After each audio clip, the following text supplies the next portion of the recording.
Well, from Taita Taveta County back to the capital, and the Senate yesterday temporarily adjourned its proceedings to discuss the ongoing xenophobic attacks targeting Africans, including Kenyans in South Africa. Senators who contributed on the issues called for compensation for victims, stronger migration policies, and government support for Kenyans forced to return home empty-handed. And as Fatma Chidagaya now reports, senators also raised concern over the use of credit reference bureau listing in recruitment exercise.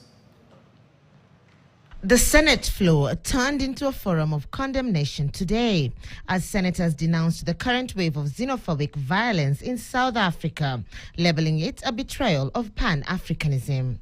Nandi Senator Samson Cherargei demanded that the government prioritize jobs for repatriated Kenyans, highlighting the morbid story of a returnee whose plight, as reported by KTN, mirrors the suffering of many. These 400 Kenyans who have come back without nothing.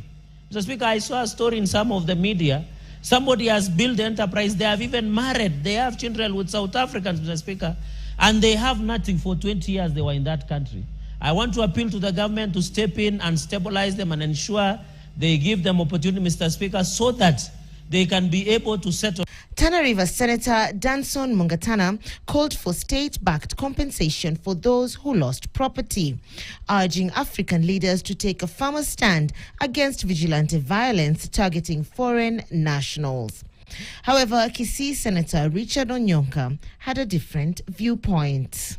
The more than 400 Kenyans who have been brought back against their will, whose property was destroyed, whose livelihoods and family life was destroyed, they must be able to tabulate those damages, Mr. Speaker. And the government of Kenya should take the responsibility to find funds to restart. Our legal framework on migration and population migration on the African continent is wanting.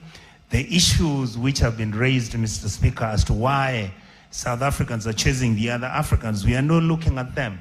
The session pivoted to local crisis as Senator Edwin Sifuna challenged the use of CRB checks as prerequisites for employment, branding the practice a barrier to recovery. Meanwhile, Machakos Senator Agnes Kavindu Mudhama called for investigations into the county government's travel expenditure, questioning the reported use of 249 million shillings on official trips and demanding a detailed account of the spending.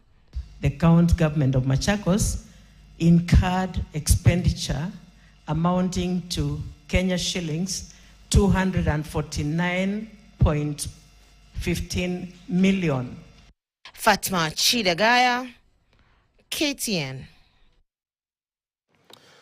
Now to health matters now, and the National Cancer Institute of Kenya has been launched. That is the Institutional Scientific and Ethics Review Committee that was launched